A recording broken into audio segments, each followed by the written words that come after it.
As declarações do presidente eleito para a base de parlamentares do futuro governo desagradou os operadores.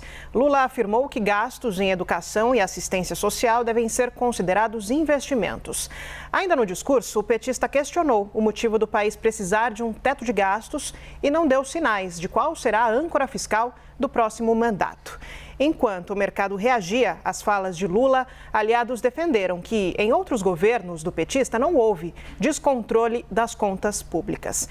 Diante desse cenário, a gente conversa agora com Roberto Dumas, estrategista-chefe do Banco Voiter e professor do INSPER. Professor, muito boa tarde. Quero agradecer a disponibilidade de conversar com a gente aqui da CNN Brasil. E para a gente começar bem do início mesmo nesse assunto, de uma forma bem didática, eu queria entender na sua avaliação qual foi o trecho do discurso de Lula que deixou o mercado tão reativo. Onde foi que o presidente eleito errou? Boa tarde, bem-vindo. Boa tarde, Bruno. Boa tarde, Leandro. Eu acho que a principal parte que se tornou um pouco desafiador no texto do Lula foi justamente falar que a responsabilidade fiscal não é um fim em si próprio. Isso é um pouco falacioso. Por quê? Gastança social ou benefício social vai junto ao encontro de responsabilidade fiscal. Sim, não existe uma coisa ou outra, não é questão de querer falar, olha, aqueles bonzinhos que querem uma responsabilidade ou que buscam benesse social, não precisa buscar uma responsabilidade fiscal. As coisas são antagônicas. Você não pode ter as duas coisas ao mesmo tempo e, no final das contas, isso acaba prejudicando justamente o mais pobre. Como você perguntou, como é que isso acaba prejudicando de uma forma didática? Se você gasta demais aquilo que você não está esperando, tira 175 bilhões de reais, que vai acima do teto de gasto, e esse teto de gasto, ou melhor, esse gasto vira perene, o que os investidores, e a gente fala, não é a Faria Lima. Quem compra título público somos nós. Quem tem fundo de garantia, quem tem seguro saúde, seguro de carro, seguro de vida, ou quem investe em fundo de investimento, todo esse dinheiro está investido em títulos públicos. Vendo que o risco fiscal aumenta, essas pessoas que administram o nosso dinheiro, não é a Faria Lima, pede mais taxa de juros para correr um risco fiscal maior. Essa maior taxa de juros vira benchmark dos bancos para cobrar mais juros para empréstimo, que justamente afeta o mais pobre. No final das contas, existe o que a gente chama no economês um efeito deslocamento. O governo dá dinheiro com uma mão e, pelo fato de o risco fiscal aumentar e a taxa de juros, que já aumentou para 5 anos, a taxa de juros aumentou 1,5%.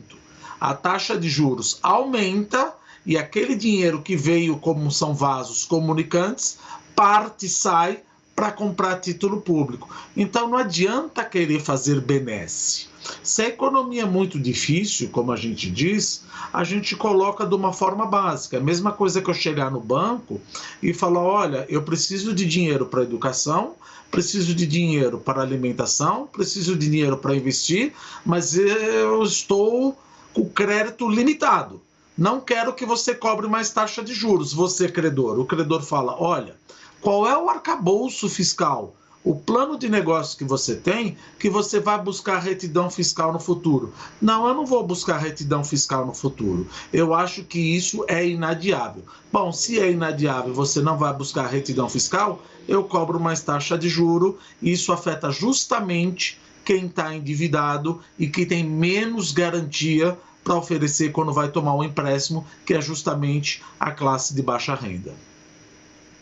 Professor Roberto, agora o Leandro Magalhães aqui de Brasília que fala. Obrigado pela entrevista aqui na CNN hoje.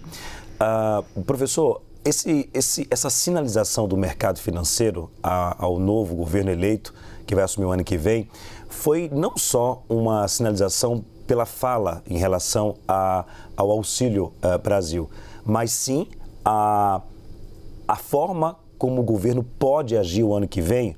Ou seja, vou resumir, o mercado não quer um governo que gaste mais do que arrecada? É isso? A preocupação maior foi esse ponto? É exatamente isso. Veja, o mercado estava em lua de mel. Veja, essa lua de mel durou uma semana. O fato de você dar um waiver, ou seja, uma perspectiva de você gastar por um ano, o mercado, e aí a gente fala mercado não é a Faria Lima, somos nós mesmos. Aí você fala, mas eu não estou no mercado financeiro. Está sim, como eu falei, no fundo de garantia, etc., você está no mercado financeiro. O mercado até deu um waiver, uma permissão para você gastar por um ano. Agora veio a desculpa ou o discurso de que eventualmente isso vai ser um gasto perene. É como eu digo, é a mesma coisa que você chegar num banco e falar, eu vou gastar, não vai ser por um ano que eu vou estourar o meu limite que você, banco, me deu, vou estourar por 4 anos e não quero que você cobre mais juros de mim. Então, se isso não faz sentido do ponto de vista familiar, como é que isso pode fazer sentido do ponto de vista macroeconômico? Então, é um cenário desafiador.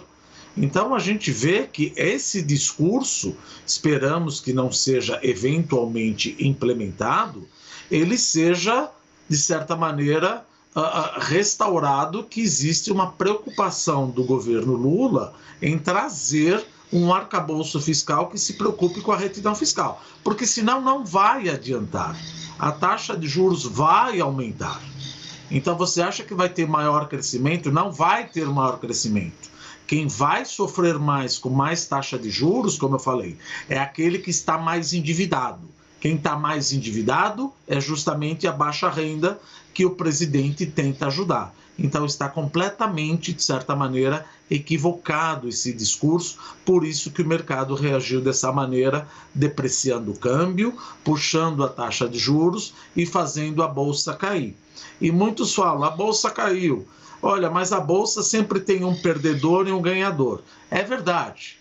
Só que se a bolsa continuar caindo por causa de, eventualmente, dessas declarações, empresas que vão levantar recursos através de uma oferta de ações iniciais vão ter que abrir mão da parte dessas empresas a um preço muito menor. Isso prejudica justamente o que o Brasil mais precisa, que é investimento.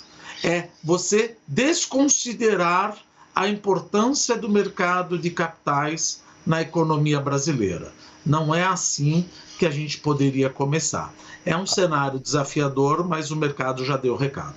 Agora, Bruna, se me permite, Bruna, rapidamente, só para poder não perder o gancho. Professor, a questão social também é fundamental, né?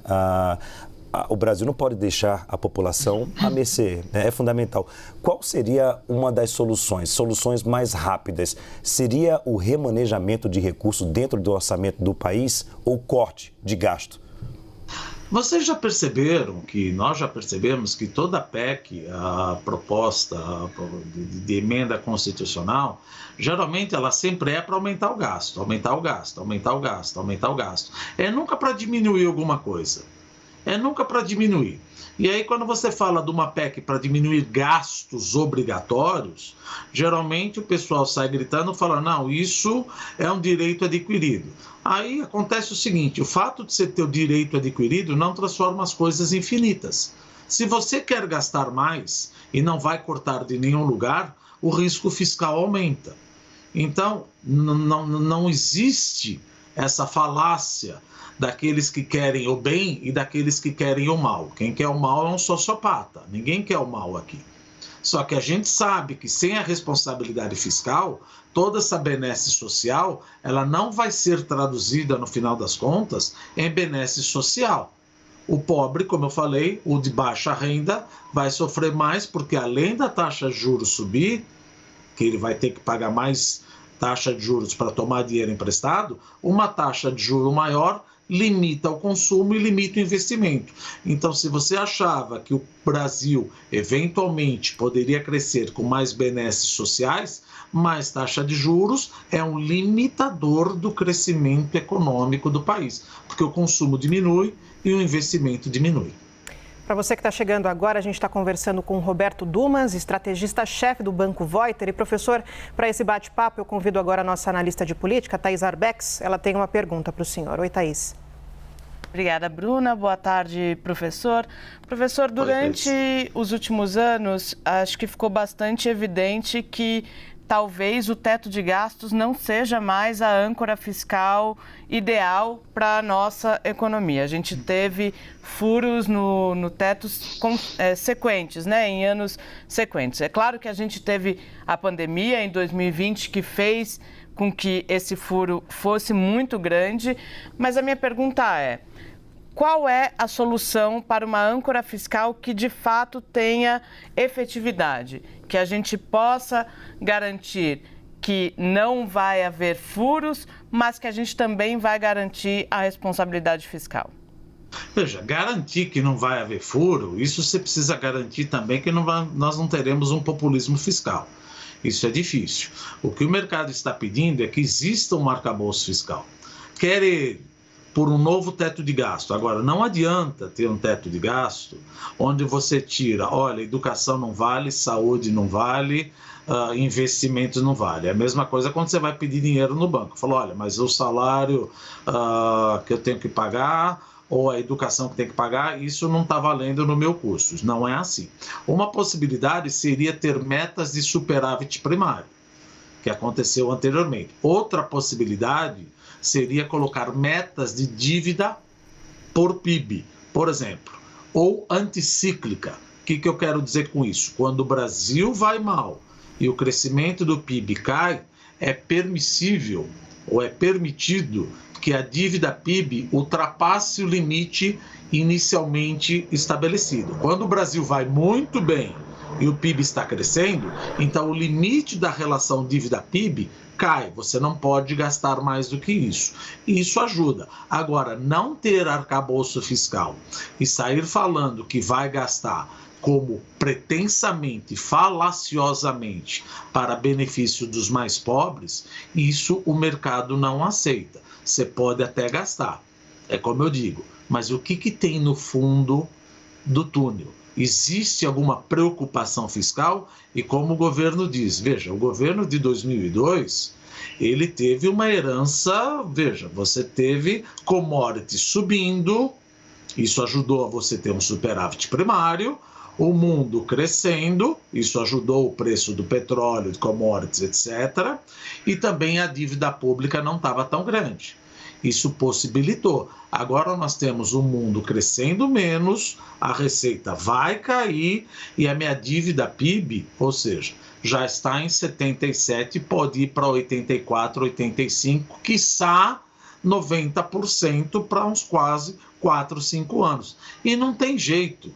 É como a gente sempre fala, macroeconomia não é difícil. Gastou demais, está com risco maior, a taxa de juros sobe. Então, por exemplo, se você vê o relatório Focus, você percebe que muitos analistas ainda estão percebendo ou analisando ou estimando que a taxa de juros do ano que vem vai cair para a Selic. Isso já está defasado. Se esse discurso continuar, provavelmente a taxa Selic não cai em junho. Quiçá pode até aumentar em junho, porque o risco fiscal, então eu posso até apostar aqui. O próximo ata do cupom, que vai ser agora em dezembro, etc., não acho que vai ter uma subida de juros, mas eu tenho quase que plena consciência de que o Campos Neto vai falar, gente, vamos nos preocupar com o risco fiscal, porque o risco fiscal ele é um limitador da queda de taxa de juros e é aí que você cria renda, não só com benesse fiscal, arrebentando qualquer tipo de retidão fiscal. A gente conversou agora com Roberto Dumas, estrategista-chefe do Banco Voiter e professor do INSPER. Professor, muito obrigada pela participação. Até uma próxima oportunidade. Obrigado, boa tarde a todos.